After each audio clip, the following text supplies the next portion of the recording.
안녕하세요. 저는 디저트 카페를 운영하는 40대 중반 여자입니다. 제가 어릴 때 보았던 책에 한 사자성어가 기억이 남습니다. 후안무치, 낯이 두꺼워 뻔뻔스럽고 부끄러움을 모른다는 뜻이죠. 저는 살면서 이런 후안무치한 사람들이 실제로도 있구나 하고 느낀 적이 있습니다. 바로 저희 전 시어머니 말이죠. 제가 오래 산 건 아니지만 저희 시어머니만큼 후안무치한 사람도 없을 겁니다. 제가 왜 이런 생각을 하는지 한번 이야기해 볼게요. 저는 어릴 때 하고 싶은 게 많은 아이였어요. 화가가 되고 싶어 미술학원을 오래 다녔고 피아노도 오래 배웠습니다. 좀 커서는 파티셰가 되고 싶어 제빵학원을 다녔고요. 그래서 대학도 전문대 제과제빵을 졸업했어요. 졸업 이후 대형 제과점에서 일을 했는데 갓 대학을 졸업한 저에게는 무척 힘든 일이었습니다. 졸업해서 빵집에서 일을 시작할 땐 당연하게 들어가자마자 빵을 만들고 쿠키를 구울 수 있을 줄 알았는데 그곳에서 저는 설거지, 재료 준비, 뒷정리, 청소 등 잡일을 주로 하게 되었습니다. 그러다 차츰 반죽과 빵 성형을 하게 되고 쿠키를 구울 수 있게 되자 그때부터는 출근하는 게 너무 신이 나고 좋았습니다. 그 과정이 쉽지는 않았지만 그래도 내가 좋아하는 일을 할 수 있다는 사실에 피곤한 것도 있고 일에 몰두한 시절이었습니다. 그러던 중 저는 제과점 선배의 소개로 한 남자를 만나게 되었습니다. 저보다 3살이 많은 남자였고 카센터를 운영하는 남자라고 했습니다. 처음 그 남자를 만났을 때 저는 그 남자의 외모를 보고 조금 놀랐습니다. 아빠 친구분이 카센터를 하셔서 저도 어릴 때는 종종 같이 놀러 간 적이 있어요. 제가 어릴 때 보았던 카센터에서 일하시는 분들은 여러 부품이나 장비를 만지다 보니 손도 검은 기름이 묻어 있고 옷도 늘 얼룩이 여기저기 묻어 있었던 모습이었거든요. 그래서 저도 모르게 왠지 수더분한 남자분이 나올 거라 예상했는데 소개팅에 나온 그 남자는 입고 온 밝은 자켓 때문이었는지 깔끔하게 머리를 빗어넘겨 고정했기 때문인지는 모르겠지만 뭔가 제가 상상하고 예상했던 느낌의 사람은 아니었습니다. 좀 더 깔끔하고 산뜻한 느낌이었다고나 할까요? 게다가 참 친절하고 매너도 좋고 얘기도 잘하더군요. 젊은 나이에 카센터를 운영한다 생각했는데 아버지가 하신 일을 배우다가 아버지께서 갑작스레 돌아가시면서 그 남자가 이어받아 운영하는 거라고 했습니다. 그 남자는 저를 마음에 들어했고 저도 그 남자가 나쁘지 않았어요. 그렇게 저희는 몇 번의 더 만남을 가졌고 사귀게 되었죠. 사귀고 난 뒤 2년 정도 뒤에 남친은 결혼을 하자고 프로포즈를 해왔어요. 사실 제가 결혼을 하기엔 아직 어리다고 생각한 데다 저도 제 일을 더 하고 싶은 욕심이 있었기 때문에 남자친구에게 2년 정도만 더 있다가 하면 안 되냐고 했죠. 남친은 2년까지는 기다리기 힘들고 1년만 더 기다리겠다고 하더군요. 그렇게 저희는 총 3년을 사귀고 결혼했습니다. 결혼에 대한 비용은 반반으로 했어요. 저는 사회생활을 한 지 4년 정도 되었을 때라 모아놓은 돈이 그렇게 많지는 않았습니다. 총 3천 정도였어요. 제과점이 페이가 그다지 높은 편이 아니라서 아껴 쓰고 모았는데도 그렇게 많지는 않았던 거죠. 그래서 저희 부모님께서 전세집 값의 반을 해주셨고 반은 남친이 비용을 댔습니다. 남친도 카센터를 운영하긴 하지만 사실 그렇게 잘 되는 편은 아니었습니다. 알고 보니 남친은 아버지의 강요로 일을 배웠고 업으로 삼긴 했지만 그 일을 좋아하지는 않았습니다. 손에 기름때가 묻는 것도 싫고 그 일이 재미있지도 않다고 했어요. 하지만 아버지가 일구고 유지하신 가게다 보니 꾸역꾸역 유지를 하는 것이었죠. 사실상 업무는 아버지 때부터 일하시던 오래된 직원분이 있는데 주로 그분이 일을 도맡아 많이 하신다고 했습니다. 하여튼 그렇게 저희는 결혼을 하고 이후로도 각자의 일을 하며 바쁘게 살았습니다. 신혼이라 알콩달콩할 줄 알았지만 사실 각자의 생활 패턴이 달라 함께하는 시간이 길지는 않았어요. 저는 새벽에 일찍 출근을 해야 돼서 저녁 9시가 되면 잠자리에 들고 새벽 5시에 일어나 준비해 6시까지 출근을 합니다. 그럼 남편은 8시쯤 일어나 10시까지 출근해서 저녁 7시까지 일을 하고 들어오죠. 그러다 보니 함께 대화를 길게 하거나 데이트를 하는 달콤한 신혼생활이랄 건 없었지만 그래도 괜찮았어요. 그렇게 한 6개월 정도 지났을 무렵이었습니다. 그때가 크리스마스를 준비하던 때여서 무척 바빴죠. 베이커리는 크리스마스 시즌이 제일 바쁘거든요. 너무 바빠 끼니조차 제대로 챙겨 먹을 시간이 없어서 직원들이 교대로 돌아가며 급하게 때우듯이 식사를 하고 일을 했는데 그날 너무 급하게 먹었는지 체하고 말았습니다. 급체였던지라 머리가 핑핑 돌고 어지럽고 서 있는 것조차 힘들더군요. 화장실에 가서 구토를 했는데도 계속 어지럽고 힘들었습니다. 그 바쁜 시기에 다른 동료들에게 너무 미안했지만 도저히 서 있을 수도 없을 상태였던 저는 조퇴를 하게 되었습니다. 그날은 운전을 하기도 너무 힘들어서 택시를 타고 집에 오게 되었죠. 그런데 집에 들어오니 남편이 집에 있는 거였습니다. 자기 오늘 일 안 나갔어? 근데 자기는 이 시간에 웬일이야? 나 점심 먹은 게 체했나 봐. 너무 어지럽고 힘들어서 조퇴했어. 아휴, 심해. 약이라도 사다 줄까? 약은 아까도 먹었어. 너무 어지러워서 일단 좀 자야 될 것 같아. 저는 챘기 때문에 힘들어서 남편이 왜 집에 있는지는 제대로 묻지도 않고 그대로 침대로 가 쓰러지듯 잠이 들었습니다. 그렇게 한숨 자고 일어나니 좀 괜찮아지더라고요. 몸을 일으켜 비척비척 거실로 나가보니 남편은 드러누워 핸드폰 게임을 하고 있었습니다. 일어났어. 속은 좀 어때? 괜찮아? 좀 자고 일어나니 훨씬 낫네. 근데 오늘 무슨 일 있었어? 왜 카센터 안 나가고? 제 말에 남편이 눈치를 슬금슬금 보더군요. 사실 자기한테 말하려 했는데. 무슨 말? 그때 남편이 하는 얘기는 정말 황당하고 어이가 없었습니다. 우리 카센터 성철이 형한테 넘겼어. 뭐? 그게 무슨 말이야? 성철이 형은 남편 카센터에서 오래 일한 직원 이름입니다. 그분이 일을 잘하고 오래 하시긴 했지만 그분한테 아예 카센터를 넘겼다니 이해가 되지 않았죠. 그게 사정이 좀 있어서. 아니 갑자기 그게 무슨 말이야? 그럼 당신은 뭐 하려고? 처음 듣는 얘기에 너무 황당했습니다. 그런 상황이라면 아내인 저한테 가장 먼저 상의를 했어야 되는 거 아닌가요? 그런데 그 와중에 남편은 더 황당한 이야기를 하더군요. 아니, 나는 다른 일을 좀 해보려고. 무슨 일? 카페. 뭐? 카페? 갑자기 웬 카페? 남편의 입에서 나온 카페라는 말은 정말 뜬금없더군요. 남편이 커피를 좋아하긴 했지만 커피에 특별히 관심이 있다거나 하는 사람은 아니에요. 커피 공부를 한다던가 바리스타 자격증을 땄다던가 등 커피에 관심 있는 사람이 아닙니다. 그냥 마시는 건 좋아해도요. 그런데 그런 사람이 운영하던 카센터를 넘기고 갑자기 카페를 한다니 이게 무슨 말인가 했습니다. 사실은 지연이가 카페를 차리고 싶다나 봐.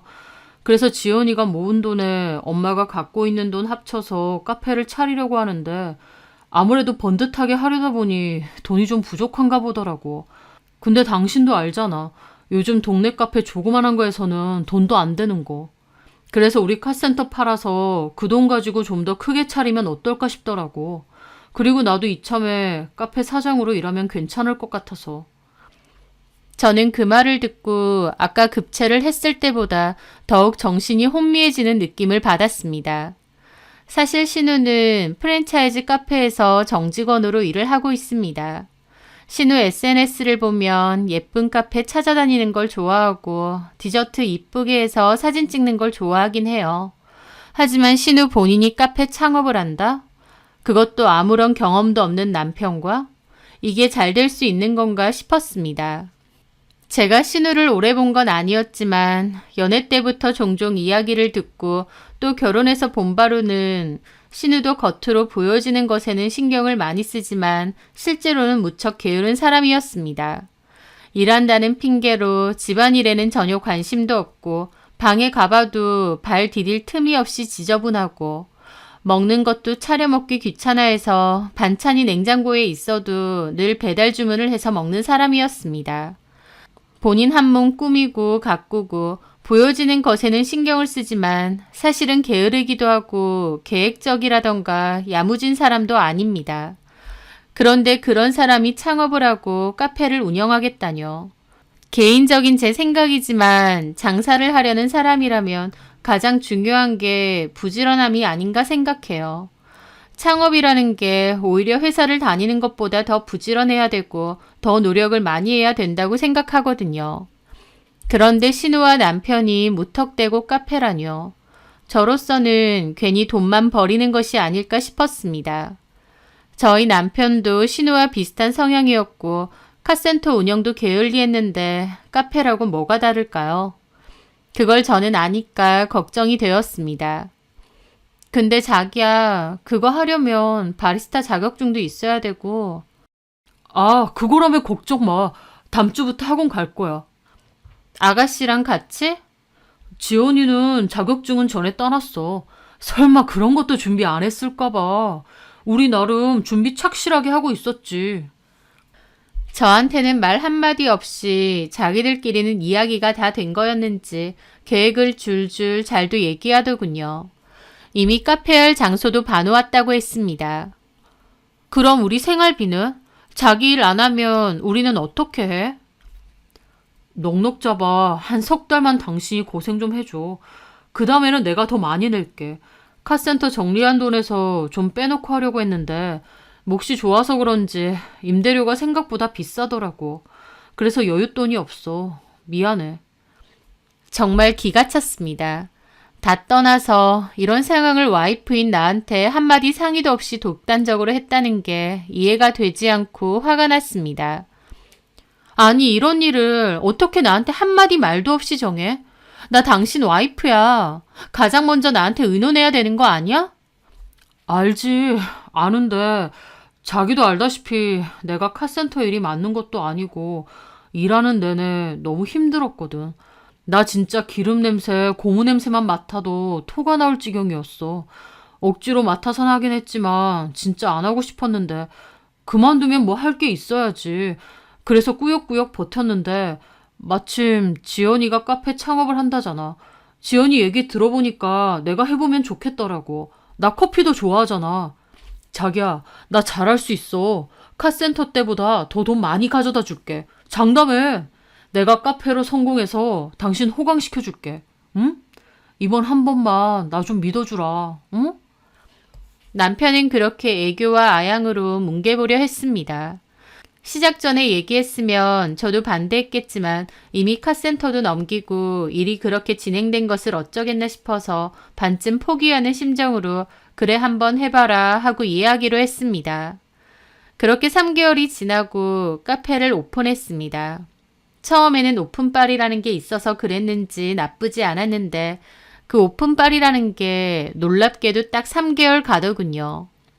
초반에는 남편과 신우도 블로그 홍보도 하고 체험단도 하며 카페를 알리려고 애를 썼습니다. 의욕이 엄청났죠. 하지만 타고나길 게으른 남편과 신우는 시간이 좀 지나자 더 이상 그렇게 열의를 가지고 일을 하지 않았어요. 오픈빨 떨어지고 장사가 잘 안 되기 시작하면서 더 이상 재미가 없어진 모양이었습니다. 시간이 갈수록 될 대로 되라라는 심정으로 일하더군요. 처음 시작할 때는 아르바이트생도 한 명 구해서 함께 일을 했는데 3개월이 지나고 손님이 줄어들자 아르바이트생도 내보냈어요. 그럼 남매 둘이서 으쌰으쌰해서 할 법도 한데 기본적인 것조차 서로 자기 일을 미루며 게으름을 피우더군요. 마감하고 정리하고 이런 것까지만 해도 자꾸만 미루고 나중에는 오픈 시간조차 마음대로 여는 겁니다. 그 와중에 쉬는 날은 어찌나 잘 챙기는지 서로 하루라도 더 쉬려고 하는 모습을 보면서 저런 마음으로 어떻게 장사를 한다는 건가 싶어서 속이 갑갑하더라고요. 그렇게 장사 시작한 지 7개월쯤 되었을 무렵이었습니다. 시어머니한테서 갑자기 연락이 왔어요. 오늘 저녁에 바쁘니? 아니요, 어머님. 오늘은 별일 없어요. 그럼 퇴근하고 잠시 집에 좀 들려라. 할 말도 있고.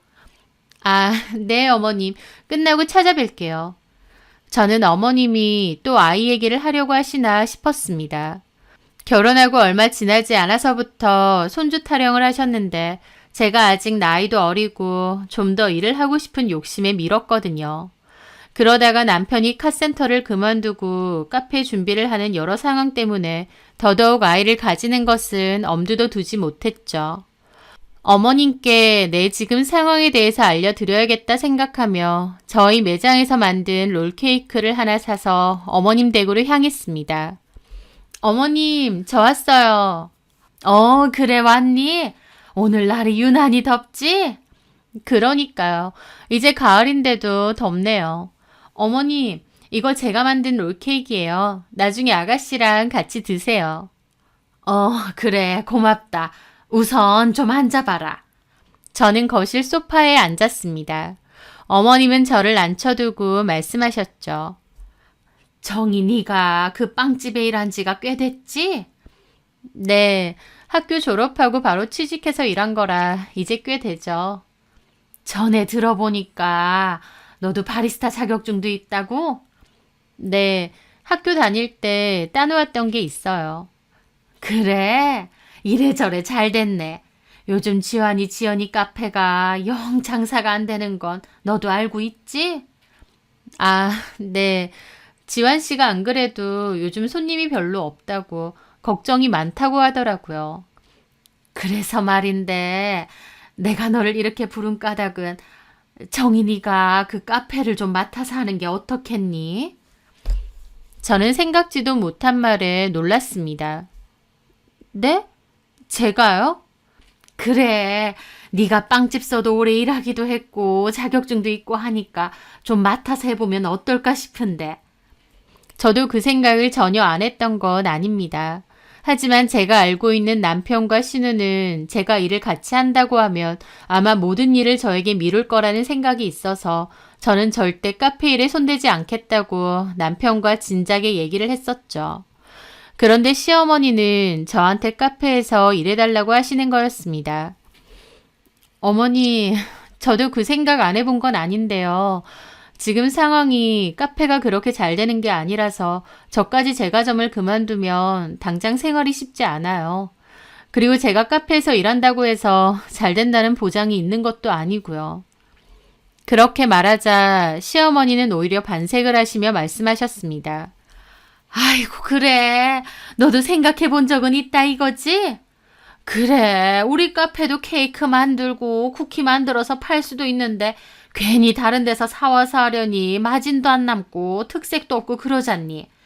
사실 지연이가 카페 일이 너무 힘들다고 친구가 옷가게를 하는데 거기서 피팅 모델을 좀 하고 싶다 하지 뭐냐. 그 말을 듣고 진짜 어이가 없었습니다. 카페는 어쩌고 피팅 모델이라뇨.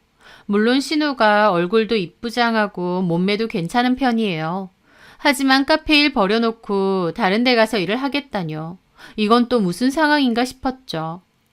네? 그럼 카페는 어쩌고요? 그러니까 내가 정희 너한테 이렇게 얘기하잖니. 너랑 지환이가 전적으로 맡아서 해보면 어떨까 싶어. 부부끼리 말이다. 돈 많이 들여서 인테리어도 했는데 이제 와서 남한테 팔기는 아깝고 그리고 지금 파는 건 손해가 너무 크기도 하고 그래서 네가 한번 해보면 좋을 것 같은데 괜히 남의 빵집에 돈 벌게 해주는 거보다 우리 가게 잘 되게 하는 게 낫지 않겠냐 이거지. 어머님의 말씀에 저는 고민이 되었습니다. 저도 디저트 카페를 언젠가 해보고 싶은 마음은 있었지만 아직은 아니라고 생각했어요. 게다가 저는 크게 할 생각도 없었고 조그만하게 디저트 위주로 해보고 싶은 마음이 있었기 때문에 월급에서 약간은 따로 저축도 하고 있었거든요. 남편이랑 신우가 카페를 차리겠다 하기 전부터요. 그런데 갑자기 카페를 저한테 맡아서 하라고 하시는 겁니다. 저도 가만 생각을 해봤죠. 신우는 일을 하기 싫다고 마음이 뜬 상태고 남편 혼자 운영을 하게 되면 지금보다 더 상황이 안 좋아질 거라는 염려도 되었습니다. 그리고 저도 신우 없이 남편하고 둘이서 일을 하는 거면 차라리 괜찮으려나 싶은 마음도 들었죠. 그래서 어머님께는 생각을 좀 해보겠다고 했고 얼마 지나지 않아 고민 끝에 제가 맡아서 해보겠다고 얘기 드렸습니다. 그렇게 저는 계속 일을 했던 제과점을 그만두게 되었습니다. 오래 일했던 직장에서 그만두는 거라 많이 아쉽고 서운했지만 더 나은 미래를 위한 선택이라고 생각하기로 마음 먹었습니다. 그렇게 저는 카페를 운영하게 되었어요. 기존에는 커피를 위주로 판매를 했다면 저는 디저트에 집중을 했습니다. 매장 일부를 리모델링해서 대형 오븐과 조리대를 설치했습니다. 그리고 쿠키와 빵 종류를 판매하기 시작했어요. 매장에서 직접 만드는 디저트라는 것을 대대적으로 내걸었죠. 요즘은 카페들도 디저트 사입이 많은데 저는 직접 만든다는 것을 강조하는 것이 중요하다는 생각이 들었거든요. 물론 이래저래 노력은 했지만 처음부터 잘 된 건 아니었습니다. 원래부터 장사가 안 되던 카페라 기본적으로 손님이 정말 없었거든요. 그래서 저는 한 가지 방안을 생각했는데요. 기본 쿠키를 대량으로 많이 구웠습니다. 그리고 매장에 오시는 손님들께 하나씩 맛보라며 드렸죠. 가장 저렴한 아메리카노를 구매하셔도 쿠키를 서비스로 드렸습니다. 기본 쿠키긴 하지만 맛에 자신은 있었거든요. 일종의 시식 서비스를 한 것이었죠. 남편은 마진도 얼마 되지 않는 아메리카노까지 쿠키를 서비스로 주면 뭐가 남느냐 궁시렁거렸어요. 하지만 저는 손님이 우선 많이 오는 게 중요하다 생각했습니다. 그렇게 드셔보시고는 맛있다고 쿠키를 구매해 가시는 분들이 늘기 시작했고 차츰 시간이 지나자 다른 디저트들도 잘 팔리기 시작했습니다. 그렇게 저희 집에 오신 손님들은 점점 늘어갔고 대량 주문도 많아졌습니다. 그렇게 되자 저는 주로 주방 안에서 빵과 쿠키를 굽는 시간이 길어지고 커피는 직원을 한 명 구해 함께 일하게 되었습니다. 남편은 뭘 하고 있었냐고요? 저희 카페가 장사가 좀 되기 시작하자 남편은 슬슬 밖으로 돌았습니다. 한참 바쁠 시간에 잠시 일을 돕는 것 빼고는 직원도 있는데 자기는 자리를 비워도 되지 않느냐면서 매장에 있지 않았습니다. 가게 안에서 일을 찾으면 얼마든지 할 일과 해야 할 일이 많은데도 불구하고 남편은 또다시 게으름을 피우며 자리를 비웠습니다. 그렇게 자리를 비우면 예전 카센터에 놀러 가던지 집에 가서 게임을 하곤 했습니다. 한마디로 저한테 카페 넘기고 본인은 한량짓을 했던 거죠. 저렇게 책임감이 없는 사람이었나, 저렇게까지 게으른 사람이었나 싶어 실망감이 늘어가고 있었습니다. 저희 가게는 갈수록 장사가 잘 되기 시작했죠. 사실 그냥 방문하시는 손님이 많기도 했지만 대량 주문 고객들이 많이 늘었습니다. 회사에 회의용 다가로도 주문이 많이 들어왔고 선물용으로도 인기가 많았습니다. 저는 꾸준히 대량으로 주문해 주시는 손님들께는 명절에 따로 과자 선물 세트를 만들어 드리기도 했습니다. 고객 관리 차원에서요. 그런 제 선물에 감동받은 손님들은 주변에 소문도 많이 내주셔서 덕분에 저는 더 장사가 잘 되었습니다. 그렇게 2년 정도 흘렀을까 저는 정신없이 일을 하던 와중 어머님께 전화 한 통을 받게 되었습니다. 네, 어머님. 그래, 바쁘냐? 아, 네. 단체 주문이 들어와서 좀 바쁘네요. 무슨 일 있으신가요? 아니, 내가 할 말이 좀 있어서 마치고 집에 좀 오렴. 아, 오늘 좀 늦게 마칠 수도 있는데. 그래도 괜찮으니까 마치는 대로 와. 아, 네, 그럴게요. 저는 의아한 기분이 들었습니다. 일하느라 바빠서 자주 찾아뵙지 못하기도 했지만 어머님도 따로 오라고 하신 적이 별로 없었기 때문입니다. 그날 저는 대량 주문 준비를 마치고 일하는 직원에게 마감 정리를 부탁한 뒤 시댁으로 갔습니다. 어머님, 저 왔어요. 그래. 어서 와라. 언니 오셨어요? 아, 아가씨도 계셨네요. 잘 지내셨죠? 그럭저럭요. 여기 좀 앉아봐라. 어머님은 제가 앉자마자 2년 전 얘기와 비슷하게 이야기를 시작하셨습니다. 정인이가 우리 매장 운영한 지가 좀 되었지? 우리 매장? 그 말에 저는 기분이 좀 이상하더라고요. 아가씨가 실증 내고 나간 뒤로 저와 남편이, 아니 거의 제가 제 힘으로 꾸려온 카페였습니다. 그런데 어머님은 우리 매장이라는 소리를 아주 자연스럽게 하시더군요. 약간 뭐지? 싶은 기분도 있었지만 별다른 내색 없이 대답을 했죠. 네, 어머니. 2년이 좀 넘었죠. 그래, 벌써 시간이 그렇게 지났구나. 요즘 그래도 장사도 좀 된다 하고 벌이도 괜찮다고 지환이가 그러던데. 네, 요즘 좀 괜찮은 편이에요. 저는 아가씨가 그만두고 난 뒤 남편과 운영을 하며 총 수익 중 일부분을 어머님께 이체해드렸습니다. 그래도 시작할 때 어머님이 노후 자금을 보태주셨기에 생활비에 보태드릴 겸 해서 꾸준하게 돈을 들인 것이었죠. 저희 카페가 수익이 많이 늘고부터는 어머님 용돈도 종종 드리고 생활에 필요한 가전제품이나 생활용품 등도 저희가 다 해드렸어요. 그랬는데 어머님은 그때부터 정말 황당한 이야기를 시작하셨습니다. 그래, 네가 이제까지 한다고 고생 많았다. 이제 그만 너도 좀 쉬고 카페는 지연이한테 다시 돌려주렴. 저는 처음에 어머님 말씀이 이해가 되지 않았습니다. 돌려주라니요. 신우가 시작한 것은 맞지만 중간에 못하겠다고 그만두고 나갔잖아요. 애시당초 카페를 준비할 때 들어간 신우돈은 별로 없었고 어머님께 생활비를 드린 것으로 저는 제 할도리는 다 하고 있다고 생각했습니다. 그렇게 애써서 열심히 키워온 제 가게를 어머님과 신우는 뻔뻔하게 내놓으라고 한 겁니다. 그 옆에 아무 말도 하지 않고 앉아있는 신우를 보고 있자니 정말 화가 나더군요. 어머니, 그런 게 어딨어요. 아가씨가 못하겠다고 하셔서 그만두신 거고 저랑 지환씨가 이제까지 카페 유지해온 거예요. 하다못해 지환씨도 거의 카페에 있지 않아서 저 혼자 아등바등 해온 거라고요. 근데 이제 장사 좀 되고 먹고 살만하니까 돌려달라니요. 이런 법이 어딨어요? 애시당초 그게 누구 거였어? 우리 지연이 거 아니었냐? 내가 네가 좀 맡아서 해달라고 했지. 너 준다고 했었냐고. 어머님의 논리는 칼만 안 들었지 강도나 다름없었습니다. 이런 법이 어디 있어요? 잘 다니는 제 가정 그만두고 맡아서 하라고 하실 땐 언제고요. 게다가 명의는 지환씨 명의예요. 그런데 왜 아가씨가 권리를 주장하는 거예요? 이러든 저러든 우리 지연이가 시작한다고 했던 가게 아니냐. 명의가 뭐가 중요해. 그리고 지환이도 이미 그렇게 하기로 다 얘기했다. 이건 또 무슨 말인가 했습니다. 이제까지 가게에 별로 붙어있지도 않았던 이름만 사장인 남편은 저한테 상의도 없이 시어머니와 신우와 얘기를 하고 결정을 했던 것이었습니다. 세상에 이럴 수가 있나 싶어 어버버 말도 잘 안 나왔습니다. 저는 도저히 그 사실을 믿을 수가 없었습니다. 그래서 옷을 다시 챙겨 들고 일어났죠. 아직 얘기 안 끝났는데 어딜 가?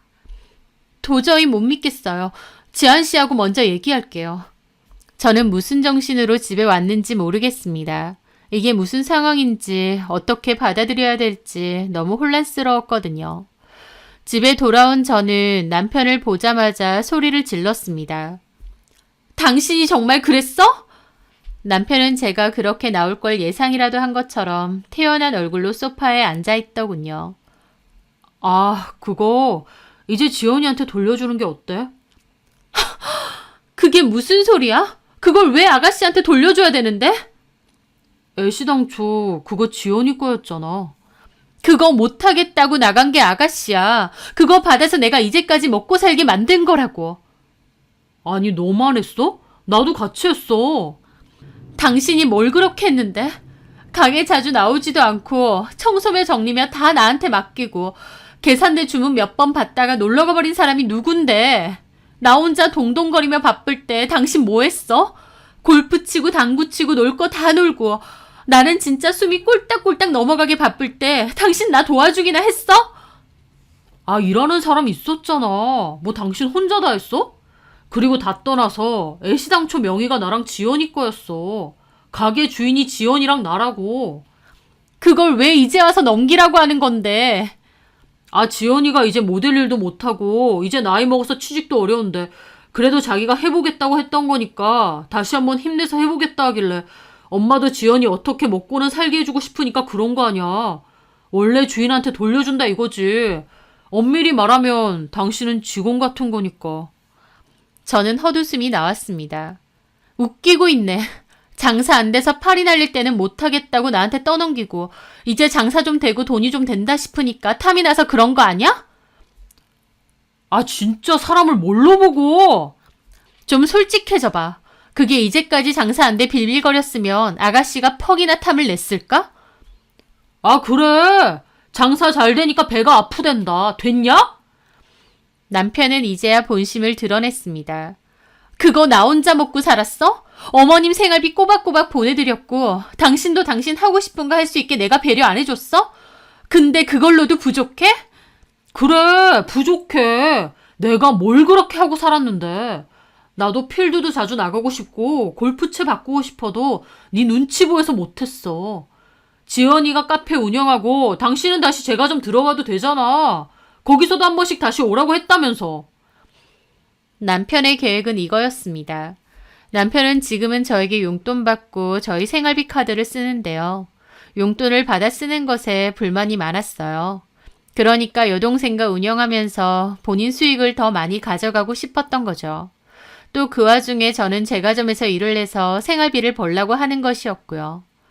아, 이 사람이 이런 사람이었구나. 이 정도밖에 안 되는 사람이구나. 나를 무슨 일하는 기계 취급하는구나. 그 생각이 들자 더 이상 대화할 필요성도 느끼지 못했습니다. 그래, 그만하자. 뭘 그만해? 카페를? 그래, 카페도 그만하고 너랑도 그만할래. 우리 이혼하자. 남편은 제가 그 말을 하자 벙찌는 얼굴로 저를 쳐다보았습니다. 뭐? 왜 이혼을 해? 그냥 카페만 지연이한테 넘기자고. 내가 당신이 싫다고 했어? 그래, 카페 넘긴다고. 근데 당신하고도 정이 떨어져서 못 살겠어. 내가 이제까지 어떻게 카페를 유지해왔는데 이런 나한테 한마디 말도 없이 어머님하고 아가씨하고 그렇게 계획 짜서 나한테 통보를 할 수가 있어?